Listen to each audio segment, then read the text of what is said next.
Hello friends, இன்றைக்கு இந்த வீடியோவில் இந்தியாவின் ஆகச்சிறந்த ஆளுமை, தனி ஒரு ஆளாக இருந்து இந்திய தேசிய இராணுவத்தையே உருவாக்கியவர், புரட்சி, செயல்திறன், உத்வேகம் மிக்க தலைவர், வீரத்தின் ஊற்று நேதாஜி சுபாஷ் சந்திரபோஸ் அவர்களையும் அவரது மரணத்தில் உள்ள மர்மங்கள் என்னென்ன அப்படிங்கிறத பற்றியும் பார்ப்போம். இந்தியாவில் சுதந்திர போர் நடந்துட்டு இருந்தப்போ காந்திஜி அவர்கள் அஹிம்சை வழியில போராடினார். அதே சமயம் நேதாஜி சுபாஷ் சந்திரபோஸ் அவர்கள் ஆங்கிலேயருக்கு எதிராக புரட்சியை செய்தார். அவர் காந்திஜியிலிருந்து வேறுபட்டிருந்தாலும் காந்திஜி மீது மிகுந்த மதிப்பும் மரியாதையும் வைத்திருந்தார். இவர் பார்த்தீங்கன்னா இளம் வயதிலேயே தனது கல்லூரி படிப்பை முடித்தவுடன் ICS தேர்வுல தேர்ச்சி பெறார்.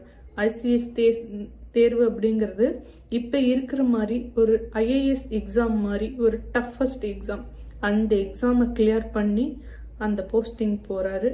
போகும்போது ஆங்கிலேயருக்கு கீழ்ப்படிந்து மண்டியிட்டு வேலை செய்ய விருப்பம் இல்லை அப்படின்னு சொல்லிட்டு அவரோட வேலையை ராஜினாமா பண்றார். உடனே அவரோட பணிபுரிந்த அதிகாரிகள் எல்லாம், நீங்க இப்படி ராஜினாமா பண்றதுனால உங்க தாய் தந்தைய வருத்தப்படுவாங்களே அப்படின்னு கேட்கிறார். தாய் தந்தையை விட தாய் நாடு ரொம்ப முக்கியம் அப்படின்னு சொல்றாரு. அதாவது சுபாஷ் சந்திர போஸ் அவர்கள் கல்லூரி காலத்தில் படிக்கும் போதே விடுதலை மீது மிகுந்த ஆர்வமாயிருந்துள்ளார், வீரத்தை விதைத்துள்ளார். இதை கண்ட CR தாஸ் அவர்கள் தேசிய கல்லூரியில் தலைவராக நேதாஜியை நியமிக்கிறார். இவர் மாணவர்களிடையே வீரத்தையும் உத்வேகத்தையும் விதைக்கிறார். இதனால பாத்தீங்கன்னா இது மட்டும் இல்லாம கொல்கத்தால நிறைய சீர்திருத்த பணிகளை செய்கிறாரு. இதனால இவரோட புகழ் இந்தியா முழுவதும் வேகமா பரவுது. இவர் நேதாஜி கண்டிப்பா ஆங்கிலேயர்களுக்கு மிகப்பெரிய தலைவலியா இருப்பார் அப்படின்னு கண்டுட்டு பிரிட்டிஷ் அரசாங்கம் அவரை சிறையில் அடைக்கிறாங்க. சிறையில் அடைச்சப்போ சட்டமன்ற தேர்தல் வருது. அந்த தேர்தல்ல சிறையில் இருந்தபடியே ஜெயிக்கிறார். அப்ப நேதாஜி அவர்கள் என்ன சொல்றாங்க அப்படின்னு பாத்தீங்கன்னா, தேர்தல் ஜெயிக்கிறதுக்கு அதாவது தலைவர் அந்த ஆள் ஆப்போசிட்ல நேரில் எதிரில் நின்னுதான் வாக்கு கேட்கணும் அப்படின்னால இல்ல, அவருடைய பெயர் சொன்னாலே போதும் அப்படின்னு சொன்னாரு. அதே மாதிரி ஜெயிச்சும் காட்டுறாரு. அந்த அளவுக்கு மக்களிடத்தில் நம்பிக்கையானவரா இருந்தாரு. அது மட்டும் இல்லாம இவரோட காலத்துல இந்தியா முழுவதும் டிராவல் பண்ணினது மட்டும் இல்லாம மேற்கத்திய நாடுகள், யூரோப் கண்ட்ரிஸ் எல்லாமே டிராவல் பண்ணி இந்தியா விடுதலைக்கு ஆதரவு கேட்கிறார். அது மட்டும் இல்லாம இந்தியாவுக்குன்னு தனியே தேசிய கொடியை உருவாக்குறார், வானொலியை உருவாக்கிறார், தேசிய கீதத்தை உருவாக்குறார், ஒரு இராணுவத்தையே உருவாக்குறார். இந்திய தேசிய இராணுவம் அப்படின்னு சொல்லிட்டு ஒரு இராணுவத்தையே உருவாக்குகிறார். இது ஆண்களுக்கு மட்டுமில்ல, பெண்களுக்கும் ஒரு தனி படைப்பிரிவையே உருவாக்குறார். அந்த படைப்பிரிவில் ஜான்சி ராணி லட்சுமிபாய் அம்மையாரை தலைவராகவும் நியமிக்கிறார். இப்படி அவர் பெரிய பெரிய வேலைகள் எல்லாம் செஞ்சுட்டு இருக்கும்போது அவர் மர்மமான முறையில மரணம் அடைந்தார் அப்படின்னு ஒரு செய்தி வருது. அதாவது 1945 ஆகஸ்ட் 18 அவர் இந்தியாவிலிருந்து ஜப்பானுக்கு போகும்போது தைவான்ல ஒரு போர் விமானத்துல போயிட்டு இருக்கும்போது அதாவது விமானம் விபத்துக்குள்ளாகி அதுல இறந்துட்டார் அப்படின்னு சொல்லி ஜப்பான் அரசாங்கம் அனௌன்ஸ் பண்றாங்க. பட் இவர் இப்படி இறந்துட்டாங்க அப்படிங்கறத யாருமே நம்பவே இல்லை. ஏன்னு பாத்தீங்கன்னா இவர் பிரிட்டிஷ் ஆட்சிக்கு அகைன்ஸ்டா கலகம் பண்ணிட்டு இருக்கும் போதே அவர் பிரிட்டிஷ் அரசாங்கம் அவங்கள வீட்டு காவல்ல வைக்கிறாங்க. அந்த டைம்லயே இவர் காத்து போல அந்த சிறையிலிருந்து தப்பிச்சு அங்கிருந்து நேபாளம் போய், நேபாளம்ல இருந்து ஜெர்மனிக்கு போய் ஜெர்மனியில ஹிட்லரை சந்திக்கிறார்.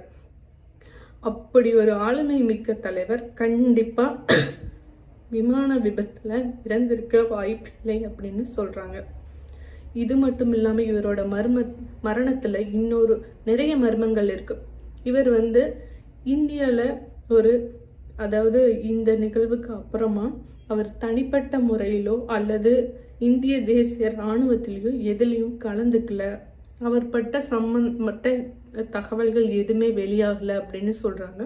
ஒரு சிலர் இதுக்கு அவர் டெத் ஆயிட்டார் அப்படின்னு சொல்லிட்டு அனௌன்ஸ்மெண்ட் வந்ததுக்கு அப்புறம் 3 முறை ரேடியோல பேசியிருக்காங்க அப்படின்னு சொல்றாருங்க. அது இல்லாம இந்தியால பாத்தீங்கன்னா அவர் ஒரு துறவி போல வாழ்ந்தார் அப்படின்னு சொல்றாங்க. இந்த இன்சிடென்ட்டுக்கு அப்புறம் இவர் எப்படி இறந்திருப்பார் அப்படின்னு இன்னொரு கோணத்துல யோசிக்கும் போது, பிரிட்டிஷ் அரசாங்கம் இந்தியா, அதாவது இவர் இறந்துட்டாருன்னு சொல்லி 2 வருஷத்துல இந்தியாவுக்கு சுதந்திரம் கொடுக்குறாங்க. ஸோ பிரிட்டிஷ் கவர்மெண்ட் வந்து இந்தியாவுக்கு சுதந்திரம் கொடுக்கலாம் அப்படின்னு முடிவு பண்ணதுக்கு அப்புறம் சில கோரிக்கைகள் வைக்கிறாங்க.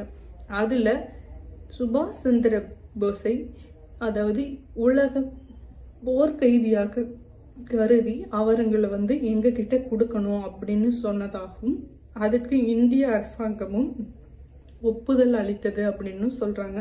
ஸோ அதனால அவர் வந்து ரஷ்யாவுக்கு அனுப்பப்பட்டிருக்கலாம், அங்க ரஷ்யாவில் இருந்து இருக்கலாம், அங்கிருந்து அனுப்பப்பட்டு அவர் வந்து அங்கிருந்து கொல்லப்பட்டிருக்கலாம் அப்படின்னு சொல்றாங்க. அது மட்டும் இல்லாம இவர் வந்து ஹிட்லரை சந்திச்சது சோவியத் யூனியன் ரஷ்யாவோட தலைவர், அப்ப இருந்த ஸ்டாலின் அவர்களுக்கு பிடிக்கல.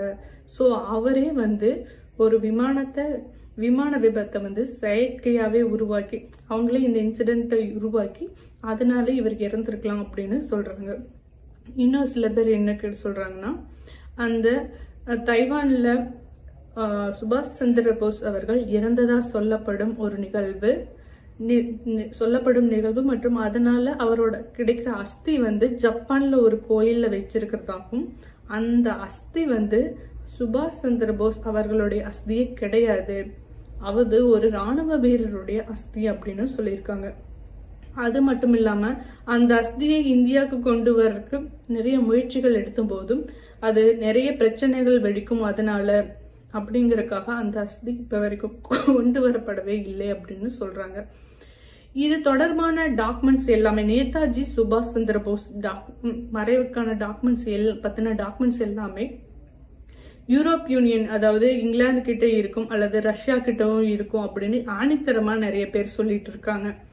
பட் இப்ப வரைக்கும் அதிகாரப்பூர்வமான தகவல்கள் எதுவும் இல்லை. இந்தியா வந்து சுதந்திரம் அடைந்ததுக்கு பிறகும் 1947க்கு அப்புறமும் நிறைய கமிஷன்ஸ் அமைக்கிறாங்க. அந்த கமிஷன்ஸ் எல்லாமே இப்ப வரைக்கும் அவர் எப்படி டெத் ஆனார் அப்படிங்கறத சொல்லவே இல்லை. பட் 1999ல ஒரு கமிஷன் அமைக்கிறாங்க. அந்த கமிஷன் 5 வருஷமா அதை பற்றி ஆராய்ச்சி பண்ணி 2005ல ஒரு டாக்குமெண்ட் சொல்றாங்க, ரிப்போர்ட் சப்மிட் பண்றாங்க. அந்த ரிப்போர்ட்ஸ்ல என்ன சொல்றாங்கன்னா, தைவான்ல அப்படி ஒரு விமான விபத்து நடக்கவே இல்லை அப்படின்னு சொல்றாங்க. ஸோ அப்படின்னா எப்படி நேதாஜி சுபாஷ் அவர்கள் இறந்திருப்பார் அப்படின்னு நிறைய பேருக்கு கேள்விகளும் இப்ப வரைக்கும் அது மர்மமாவே தான் இருக்கு. நிறைய பேர் அவர் வருவாங்க அப்படின்னு நம்பிட்டு இருக்காங்க. ஸோ நேதாஜி சுபாஷ் அவர்கள் சொன்ன முக்கியமான விஷயம் என்ன அப்படின்னா, இளைஞர்களை, நீங்கள் இந்த நாட்டிற்கு உங்கள் ரத்தத்தை தாருங்கள், உங்கள் உயிருக்கு மேலான சுதந்திரத்தை நான் உங்களுக்கு அளிக்கிறேன் அப்படின்னு சொல்லியிருக்காரு. அவரு இறக்கறதுக்கு முன்னாடி, அதாவது மரணம் அடைந்துட்டார் அப்படின்னு இப்ப வரைக்கும் நம்பப்படுது.